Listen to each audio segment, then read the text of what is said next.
Thank you, Mr. Speaker. Thank you, Representative Gant. I first just want to provide some clarity. Under current Florida law, if a pregnant woman suffers an injury resulting in the loss of her pregnancy, she can bring a civil lawsuit for damages against the wrongdoer to recover for the loss of her pregnancy. And we have case law that help to affirm and confirm that point. I don't think anyone in this body disagrees with the powerful testimony that was shared when it comes to the loss of a pregnancy and the trauma around that. And of course, if there is negligence, the access to the courts to seek justice. And I want to make sure that we provide that clarity.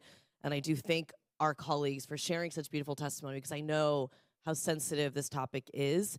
As someone who has not become a parent yet, but wishes perhaps to become one in the future, I empathize with everyone's testimony. But I do want to uplift that the concerns that many of us here have in the Democratic caucus are reflective of the concerns of 57% of Floridians who are exhausted by this body's efforts to continuously chip away at basic access to reproductive care that may not fit what your preferences or your ideology is or your value system, but nonetheless is the freedom of Floridians to make a decision about their life and about their future with their doctor, their God, their family, not us as politicians.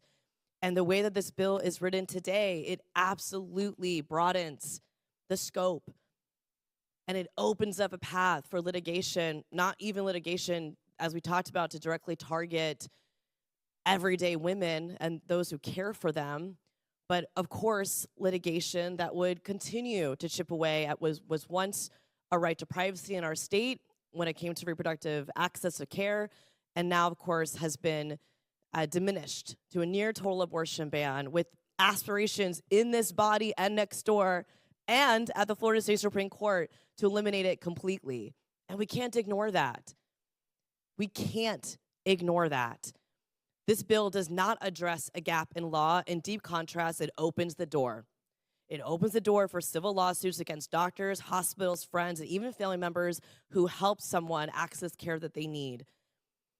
It's a dangerous bill, regardless of how you try to paint it or the questions that are pivoted away from. At the end of the day, we don't have to speculate about what happens next, because we've seen it in other states. And there are not 42, 43 states that pass this. At most, there's probably 8.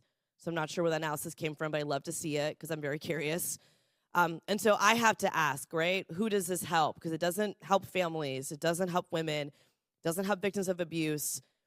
And it's not helping Floridians who send us here to make their life better, to champion economic policies to address the affordability crisis. But it does send a clear message that this legislature continues to be more interested in punishing, policing, litigating people's private medical decisions, especially those of women, versus supporting them in their times of need. And so I ask all of us to vote no on this bill, and I thank Mr. Speaker for the opportunity to share.